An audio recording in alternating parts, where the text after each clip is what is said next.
You're listening to the Naked Bible Podcast. To support this podcast, go to nakedbiblepodcast.com and click on the support link in the upper right-hand corner. If you're new to the podcast and Dr. Heiser's approach to the Bible, click on New Start Here at nakedbiblepodcast.com. Welcome to the Naked Bible Podcast, episode 106, Book of Obadiah, Part 1.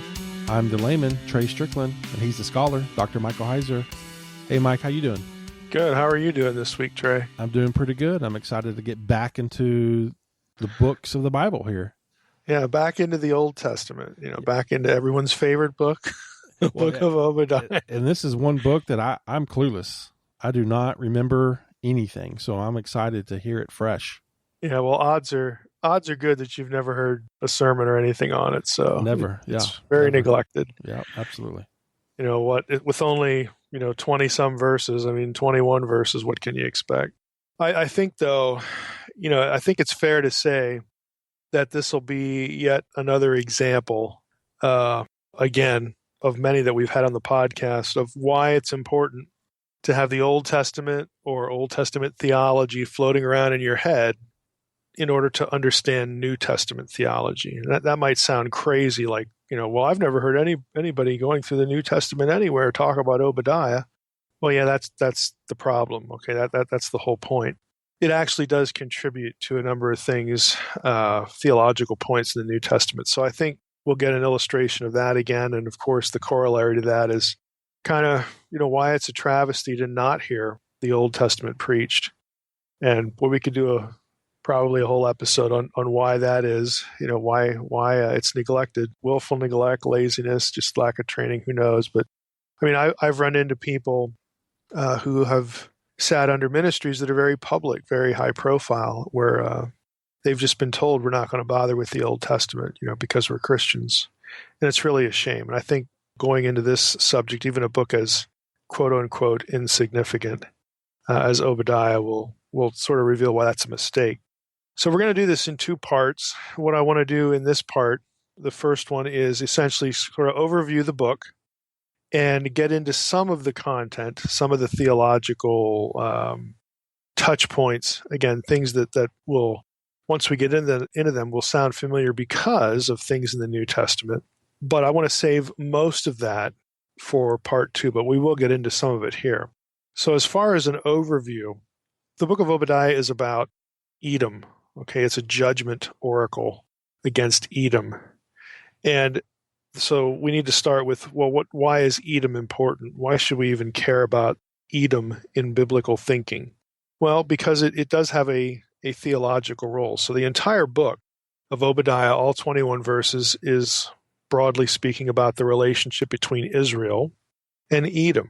And Edom, both in Obadiah and in other prophetic books, sort of transcends just being a place, and it becomes kind of paradigmatic or a symbolic representative of the hostile nations that surround Israel, especially Babylon. And we know Babylon is important for lots of things in biblical theological thinking. So Edom is going to connect into some of those things, and hence the book of Obadiah is going to play a role in that.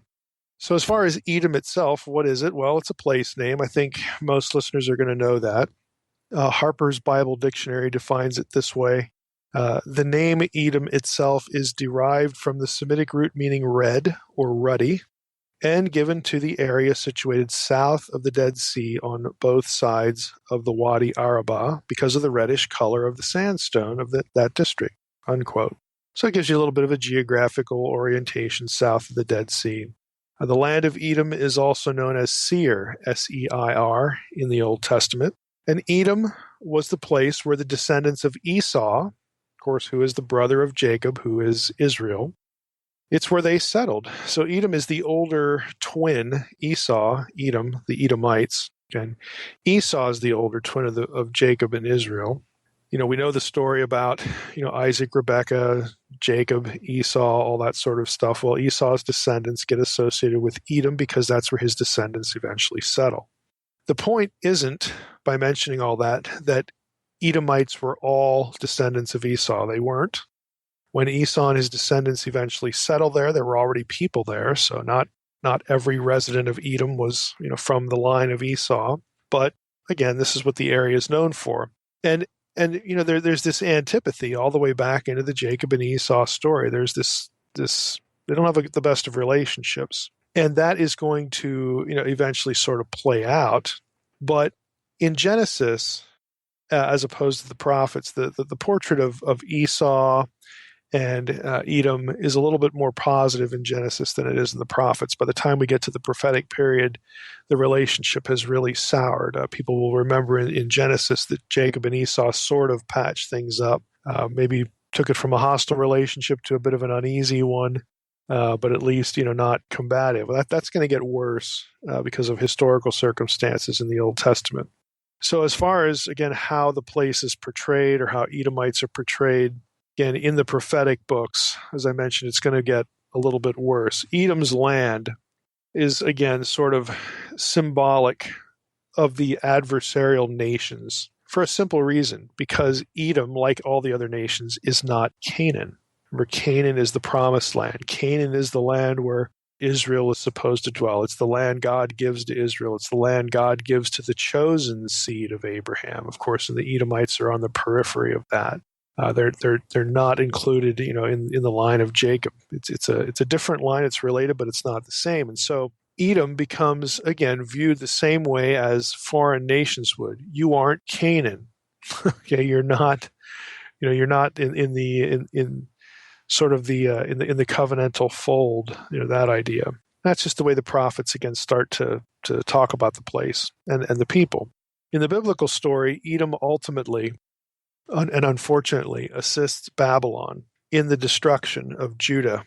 Of course, Judah is the Davidic kingdom. Remember your history of Israel. After Solomon, the kingdom splits into north and south. Northern kingdom called Israel or Ephraim, sometimes called Samaria in the prophets, have 10 tribes, and the 2 remaining tribes are in the south. The biggest one of the 2 is Judah, and so the southern kingdom is referred to as Judah. But that's where David's line is living. That's where Jerusalem is. That's where the temple is, so on and so forth. So Edom, again, is not included, in the southern kingdom. Edom is peripheral to that. And eventually, again, this relationship deteriorates from the days of Jacob and Esau, and Edom winds up helping Babylon in some way. And the book of Obadiah actually goes into some of that. Helps Babylon to destroy Judah. And to essentially cut off, in a political sense, the line of David. So Obadiah, along with other passages in other prophetic books, foretells Edom's own doom and destruction because of what they've done. It's basically a mirror repayment. What I mean by that is some of the language in Obadiah and elsewhere in the prophets describe Edom's doom and destruction in the same way as Israel's land had been destroyed prior to that, in the days of Nebuchadnezzar. So after we get the fall of the southern kingdom and Edom, helps Babylon out, the prophets are going to, come back and say, well, you're going to get yours too, and it's going to happen just pretty much in the same way. Some of these same awful things that happened to the people of Jerusalem are going to happen to you. So it's this mirror repayment idea for Edom's treachery against Israel. Now, the way it's cast, though, and this is going to take us into, your ears are already going to perk up here as far as New Testament connections with something we just talked about recently. The destruction, the judgment on Edom, is cast as occurring in conjunction with Israel's return from exile to repossess the land. So there's this whole, again, idea of Israel coming back. When we talked in recent episodes about eschatology, all Israel will be saved and all that stuff, what that language means. But with the idea of Israel coming out of exile for real, okay, not just, the 2 tribes, but all the tribes coming out of Israel and then taking possession of not only their land, but all of the nations. Well, the way Obadiah, again, talks about Edom in that way, and other prophets as well, there's this symbiotic relationship between when Edom gets judged, this is also going to be part of it. This is, in conjunction with the return from exile, the deliverance from exile. And again, Yahweh asserting his authority over all the nations. And we know that, of course, is quite eschatological. So Edom is therefore a place or an item of interest in both Old Testament, and when we start thinking about what's going to happen to Edom, again cast in books like Obadiah, then that's going to take us again into this thinking about what does it mean for Israel to be out of exile? What does it mean for Israel to be a kingdom again? What does it mean, for Edom to be dealt with?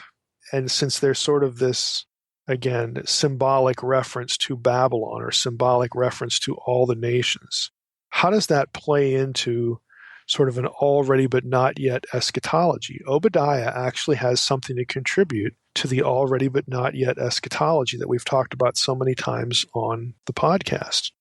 Now, back in Genesis, you don't see a whole lot of this. It's a little more positive or at least neutral. Yeah, Edom's not Canaan, but, Edom's still a nice place. I mean, Esau isn't going to be where, the Israelites are, but it's not this awful place. It's still a good land. He'll still make a good living there. They'll still be happy. But when you get to the prophets, Edom is just a place of doom. And it's because of the history that accrues from the time of Jacob all the way up into the monarchy when the classical prophets are writing. Again, there's just a lot of baggage that comes with it. Now, in the Old Testament, more broadly speaking, there are essentially 4 sort of main prophetic oracles in the Old Testament that concern Edom. We have Obadiah, obviously. Ezekiel 35 and 36 is one of these. The language, again, is fairly neutral. It sounds a lot like the Genesis kind of relationship. Again, at least neutral, if not somewhat positive, of a portrayal. Edom in Ezekiel 35 and 36 sort of represents the neighboring nations around Israel that were said to originate out of Abraham's lineage, out of his family. Again, so it's just sort of historical and kind of neutral. But when you get into the other prophets, the other major oracles, Isaiah 34, Jeremiah 49, 7 through 22, they link Edom with Babylon, and it's not good news, because they're very negative. So at issue, with all of this is who occupies the promised land, what's going on as far as, again, God paying Edom back for what they had done. How is this going to work? Because God isn't going to forget his promises. Is Edom going to get there? Is Israel going to come back? How does that affect the relationship? These are all sorts of things, again, that are talked about and portrayed in the book of Obadiah. The possession of the promised land is an issue in all of the oracle references in the prophets. In Genesis, Jacob, of course, was promised the land of Canaan.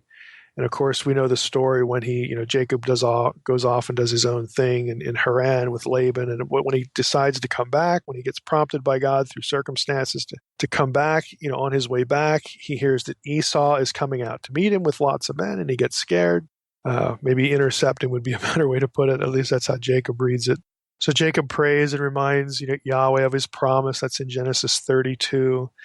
He says, hey, I thought I was going to become a great nation here. So what's up with Esau coming with all these men? And, again, we know the outcome of the story. Jacob is safe. Esau and his men don't attack them. Again, there's at least a decent, maybe a little bit of an uneasy relationship there, but not overt hostility. Much later historically, again, in the book of Ezekiel, book Jeremiah, some of these other books, Israel's land is in danger of being taken. That's the language in Ezekiel 35, 10 through 12, taken by Mount Seir. So when you read things like that, it's like, what's going on? And now all of a sudden the Edomites want to do something harsh, take the land or invade it or something like that. You'll see in those instances, Yahweh will reiterate the promise through Ezekiel, through Jeremiah, through Obadiah, that Israel will possess this land. It's not going to be somebody else. It's going to be Israel. Now, in terms of the specific incidents, again, that prompt some of the hostility, Edom, if you go into the book of Numbers, Edom refused to allow Israel passage. Remember in the wilderness wanderings, Numbers 20, verses 14 through 21, Edom, the Edomites, these are descendants of Esau. Again, Esau was the brother of Jacob, Israel, but the Edomites refused to allow Israel passage through their territory, during that period of wilderness wanderings. So that isn't good. David later conquers Edom in 2 Samuel 8, 13 and 14. So there's actually a violent conquest of the territory. Edom eventually revolts against the line of David. They revolt against Judah in about 850 BC. So this is after David's time in 2 Kings 8, 20 through 22. So during the monarchy, during the days of David and Solomon, there was apparently a policy among the kings of David's line to maintain as much control as possible over Edomite territory. If you were an Edomite, you're going to resent that. And so these historical circumstances create an antipathy between the two groups, between the two peoples. So it's no surprise that, Edom didn't regret Jerusalem's demise at the hand of Babylon and even contributes to it, even helps Babylon. Again, there's no love lost between them by that time. So Obadiah, again, is about this. It very clearly suggests that Edom helped out the Babylonians against their own brethren. And again, Jeremiah 49, Ezekiel 25, in this case, 12 through 14, Amos, first chapter of Amos, verses 11 and 12, Malachi 1, verses 2 through 5, all of them rebuke Edom for its treatment of Israel. So there's a clear indication, again, that they played a role in the decimation of Judah, the destruction of the temple, the cutting off, again, politically of David's line, all this sort of stuff. And Obadiah, again, is about the fact that God knows that, and he isn't going to forget it. And Edom will get what it deserves. Now, that's the backdrop. What I want to do in the rest of the time that remains is talk about some of what's actually in the book of Obadiah. There are some really interesting phrases, some interesting vocabulary that will take your mind to certain other passages, and that will show you really how negative, how evil Obadiah really gets when it comes to describing the Edomites. Now, again, some of this I'm gonna save for part 2. We're going to read through the whole book. It's only 21 verses, and I'll tell you what things we're going to pick up in part 2 for the next episode. But there are some other things to camp on here that are really, I think, quite interesting when it comes to, hey, why should I be interested in the book, and what could I possibly get out of this thing? So let's go to the beginning of Obadiah, and it says, this is the ESV, by the way, I'm reading from ESV. It says, "The vision of Obadiah. Thus says the Lord God concerning Edom. We have heard a report from the Lord, and a messenger has been sent among the nations, saying, Rise up, let us rise against her for battle." Now, messenger here is not the word malach, so it's not one of those, it's not a term that you can sort of read a double reference into it, like an angelic messenger or something to do with the divine counsel, at least yet in the book. So it's a different set of vocabulary that is not elsewhere associated with divine counsel references. So we can sort of set that aside. But we have, the messenger says, "Rise up, let us rise against her for battle. Behold," verse 2, "I will make you small among the nations. You shall be utterly despised." So again, this is God speaking to Edom, so this is not good news.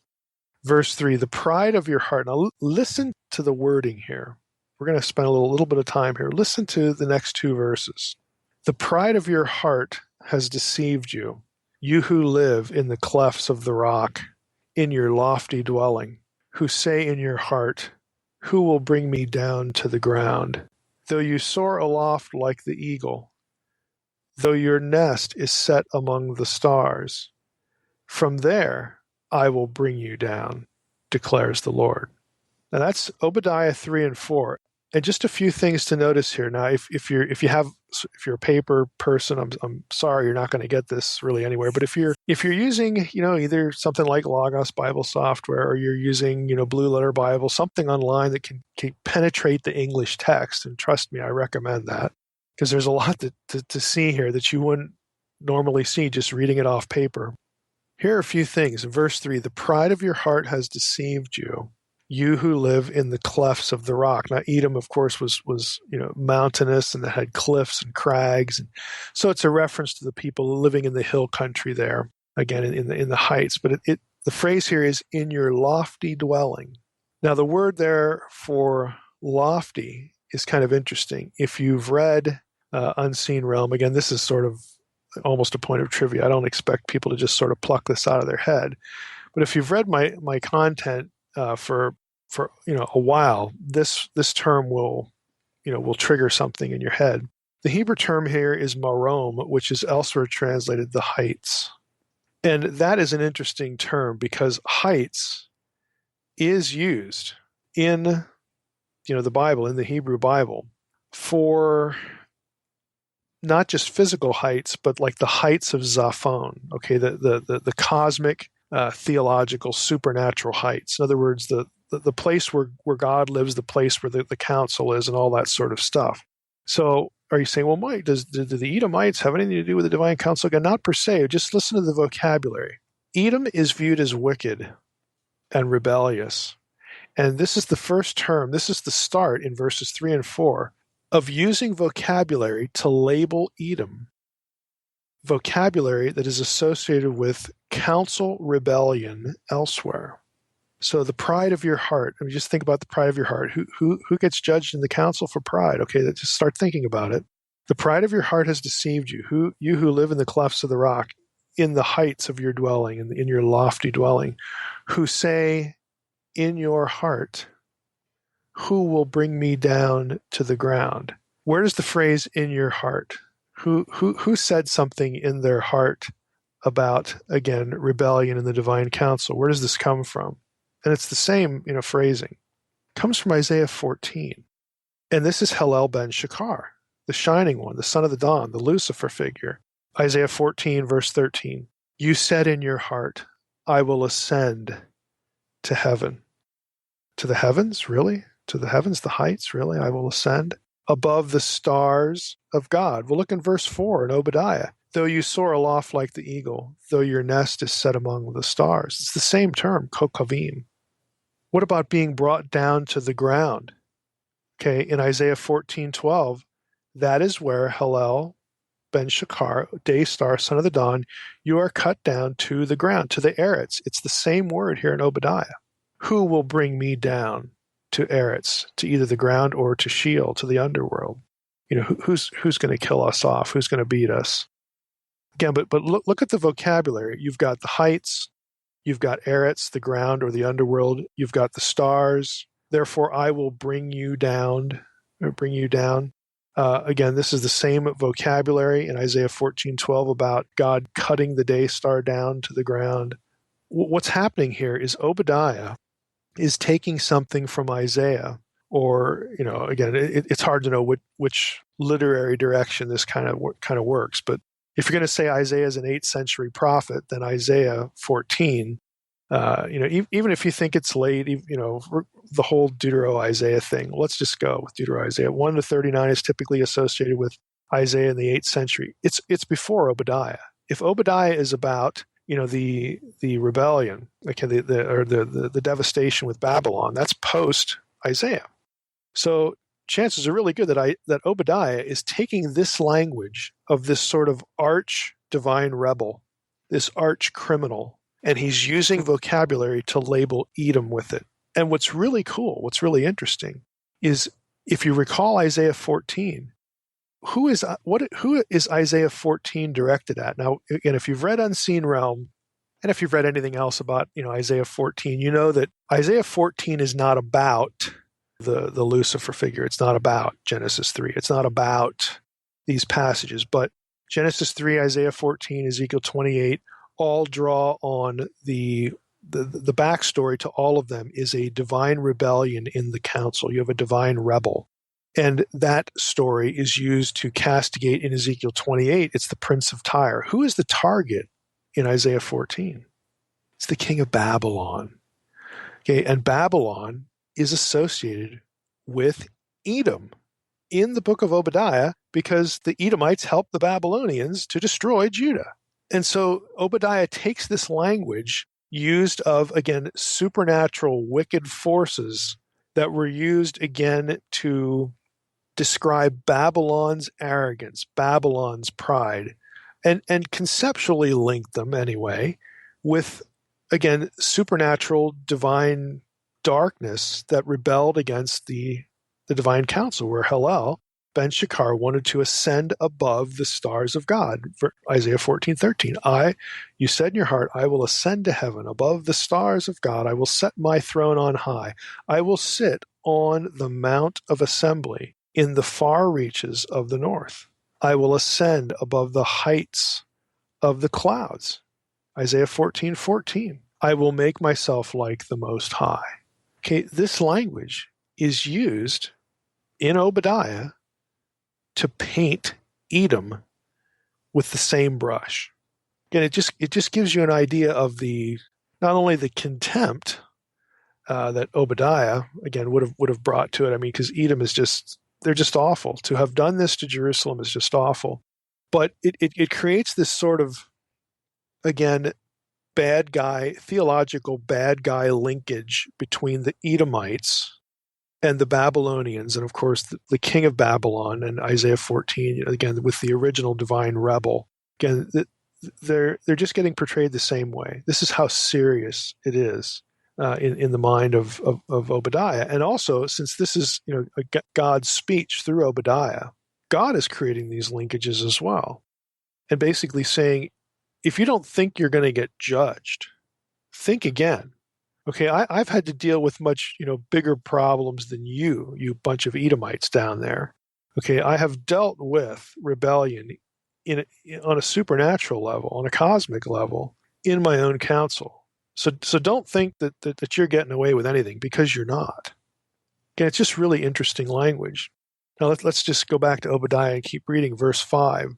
If thieves came to you, again, God speaking to Edom, if thieves came to you, if plunderers came by night, how you have been destroyed. Would they not steal only enough for themselves? Again, it's a rhetorical question. Of course, they're not just going to steal what they need. They're going to loot you. You're not going to have anything left. And then the next line is, if grape gatherers came to you, would they not leave gleanings? Again, it's a rhetorical question, demanding a no answer. No, they're not going to leave anything for you. You're going to get pillaged, is the point. And then in verse 6, how Esau has been pillaged, his treasures sought out. All your allies have driven you to your border. Those at peace with you have deceived you. They have prevailed against you. Those who eat your bread have set a trap beneath you. You have no understanding. You're going to sit there and wonder, what in the world happened to us? People we thought were our friends, oh, I guess they weren't. The people we helped, we fed them. They turned on them. All of these bad things, because this would happen to Jerusalem. Again, it's this reversal idea. Verse 8, will I not on that day, declares the Lord, destroy the wise men out of Edom and understanding out of Mount Esau? And your mighty men shall be dismayed, O Timon, so that every man from Mount Esau will be cut off by slaughter. Now, again, just a word on a little bit of the language here. We have a reference here to mighty men. Your mighty men, again, this is Gibor, it's plural, Giborim, Giboreh here in construct. Sorry for the Hebrew grammar lapse there, but we're not talking about giants here, because the very next line says, so that every man from Mount Esau will be cut off by slaughter. I'm hoping that you out there in the audience, again, realize on one level, this has nothing to do with giants, Giborim, even though Giborim is used in Genesis 6:4 and all that stuff. Do you realize that Gibor is a term that is used broadly and neutrally in the Old Testament? David is called a Gibor, right? He wasn't a giant. He wasn't like the spawn of the Nephilim or anything. Okay, it just means a warrior, a valiant warrior. Now, theologically, though, okay, when people see this term in the text, it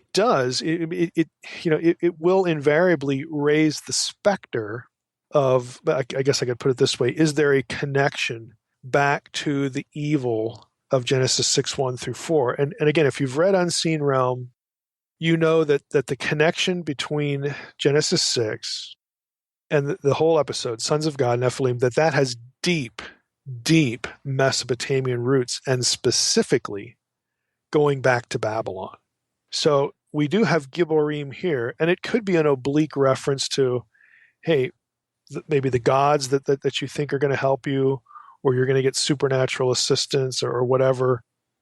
You could read it that way and say they're not going to be any good either. I personally don't think that's what's going on here, but I do think the vocabulary, again, would suggest to Edomites, just like it did with Hillel ben Shakar, that language drawn from Isaiah 14. The point is that, look, God has dealt with bigger fish than you, and you are not going to escape. I mean, you are light work compared to what God has had to deal with before. I think, again, the vocabulary connections would be better thought of in those terms. That again, Edom is being portrayed with this sort of language to make sure that readers know how wicked God views them, because God is painting them with the brush of the divine supernatural rebel of the council. And now we get, again, this Gibor reference. Again, part of the divine council worldview kind of thinking. God's supernatural enemies. Okay, the language of his supernatural enemies is being used to portray this earthly enemy of God's people. And when the writer does that, when biblical writers do this, they're trying to communicate just how bad, just how negatively God views whoever the object is, whoever the target is. Verse 10. So why is this going to happen? Okay, verse 10. Because of the violence done to your brother Jacob, shame shall cover you. You shall be cut off forever. Now that's kind of an interesting reference that, this whole cutting off forever, because of what we're going to talk about next week. Edom again has this eschatological link to the nations, to the reconquest of the nations. Catch my language here now. To the reversing of Babel, the reversing of Babylon. Again, here we go with Babylon again. So this whole cutting off together. Well, what does that mean? If it's going to be reversed, are there going to be any of them that could be saved, or what's going on? Because the nations, lots of people among the nations believed in the Messiah. Okay, we'll get to that. We'll get to that next week. But again, start thinking about the vocabulary. Verse 11, Obadiah starts into kind of a grocery list of offenses. What Edom did. You can read what's coming here, and know, get at least a glimpse of how they helped Babylon, how they hurt their brother Jacob, Israel. Verse 11, on the day that you stood aloof, on the day that strangers carried off his, Jacob's, wealth, and foreigners entered his gates and cast lots for Jerusalem, you were like one of them. But do not gloat over the day of your brother, in the day of his misfortune. Do not rejoice over the people of Judah in the day of their ruin. Do not boast in the day of distress. Do not enter the gate of my people in the day of their calamity. Do not gloat over his disaster in the day of his calamity. Do not loot his wealth in the day of his calamity. Do not stand at the crossroads to cut off his fugitives. Do not hand over his survivors in the day of distress. I mean, this is essentially a grocery list of what they did. What they did to their own people, essentially their own brother. I mean, again, they're not from the line of Jacob, but they are from the line of Isaac. Okay, so this is why it's so heinous. It's so bad. It's one family member rebelling against doing the other one dirty. And if you think again about the divine council rebellion stuff, this is what you have on a cosmic level. Again, so the language again just helps bring out the severity of what they're doing. Again, to compare it to supernatural rebellions. Verse 15, for the day of the Lord is near upon all the nations. As you have done, it shall be done to you. Your deeds shall return on your own head. For as you have drunk on my holy mountain, so all the nations shall drink continually. They shall drink and swallow, and shall be as though they had never been. Now, in this section, this drinking language, I want to read a bit of an excerpt from the Anchor Yale commentary on Obadiah by, I think his first name is Paul Raab. I think that's how you say his last name, Raabe. He writes this: in contrast to verse 15b, the second half of verse 15, which created a correspondence between Edom's sin and its punishment, quote, just as you have done, it will be done to you, unquote. Verse 16 correlates the punishment experienced by two different groups, quote, for just as you, plural, so it's the group, have drunk on my holy mountain, so all the nations will drink, unquote. The comparison begins by referring to the experience of Judah and Jerusalem, you, plural, whereas in verses 11 through 14, Obadiah portrayed the fall of Judah and Jerusalem from a human point of view when strangers and foreigners attacked, okay, or, again, Edom, filling in the blank here, reading between the lines, they helped. Now he interprets the same event as Zion's experience of Yahweh's wrath. He presupposes the hearer's or the reader's familiarity with the cup of wrath metaphor found elsewhere. Given the metaphor's prominence in Jeremiah, who greatly influenced Obadiah, again, there's a connection, very explicit connection in Jeremiah 49, it comes as no surprise to see its presence in Obadiah, in light of the many parallels between Jeremiah's Edom oracle and Obadiah's Edom oracle. It is especially significant that the former uses the metaphor. Note that Jeremiah locates Jerusalem's cup drinking in the future, while Obadiah places it in the past, a sure sign that Jeremiah's Edom oracle predates and Obadiah post-dates the 586 BC crisis. In other words, that's when Jerusalem was destroyed.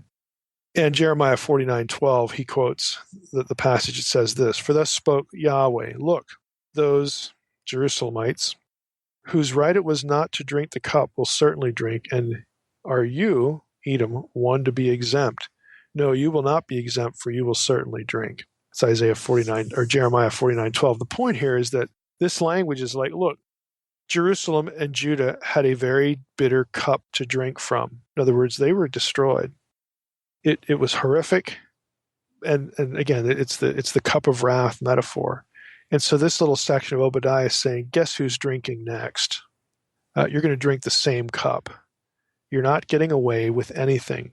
So Zion has already experienced Yahweh's wrath, but the nations, including Edom, have yet to experience it. That's what the day of the Lord is about. Remember, again, if you had prior, in your Bible study or maybe preaching about the day of the Lord is this time in the future when all that is wrong gets set right. All of God's enemies are judged, and those who are faithful to God get rewarded for their faithfulness, either in the current life or the life to come. I mean, it's the day when everything just gets set right. So, this is part of what Obadiah is looking at. Zion has already experienced Yahweh's wrath, but the nations have not. Now think about that. Think about that line. I'm going to read it again.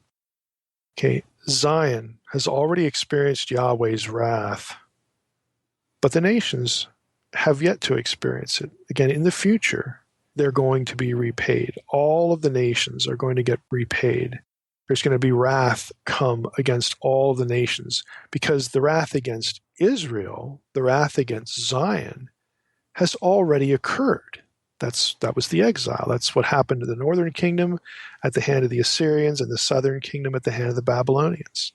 Obadiah announces that the nations will drink of the same cup as Jerusalem. Now here's why I'm belaboring this. Here's my question, especially for those of you who are into eschatology. Okay, here we've drifted into it again. What does this say? What does this whole message about, hey, Jerusalem, Israel has already drunk from the cup of God's wrath, and the nations are going to drink from it. What does this say? What does this do to a theology that interprets the tribulation period as a judgment against Jews, as a judgment against Israel? This is very common in pop eschatology. This 7-year tribulation idea, the church is taken away to escape the wrath of God. And this is God's judgment being poured out on Israel. Well, now, wait a minute. Really? Okay, I thought Israel's sins had been paid for. Even like Isaiah said, in a double portion. Here we have prophetic oracles saying, hey, Zion has drunk from this cup. The next ones who are going to drink it are the nations. Day of the Lord kind of stuff. We talked about the tribulation in an earlier episode of the podcast, that the tribulation language in the New Testament, it's not referring to the punishment of Jews. It's referring to the persecution of people who embrace the Messiah. Jesus says, when I show up, I'm going to bring persecution. I'm going to bring a sword. I mean, this is just what's going to happen. But yet pop eschatology so often takes this language, again, to justify certain eschatological schemes or systems. And they say, oh, well, no, this is against the Jews. This is against Israel. Well, maybe this is why nobody ever teaches from Obadiah or frankly, lots of the Old Testament. What happens is the Old Testament gets filtered through a theological system. It gets filtered through an already existing system of end times thinking. And what I'm suggesting here is that stuff really needs to be rethought. These Old Testament statements, instead of filtering them through Professor so-and-so's or best-selling author so-and-so's latest book, or some recent eschatological system that's been around a couple hundred years, or who cares how long it's been around? It could be around for a millennium. Instead of filtering the Old Testament through these systems to understand end times, why don't we just let the Old Testament be read in its own context? Why don't we try that? Well, again, if you do that, it's going to mess up the systems. And if you're a listener to this podcast, you know that I really don't care. I'm sort of here to mess up the systems. That's if I want. I guess if I have a ministry, it's messing up the systems. I'm trying to get people to just read the text on its own terms. And this is one of those fundamental points. There's these fundamental little pieces of popular eschatology that really needs examination and scrutiny, because you're going to get language in here, the oracles against the nations, that just don't really work well with it. So again, think about the book of Acts. I mean, we went through the whole book of Acts on this podcast, okay?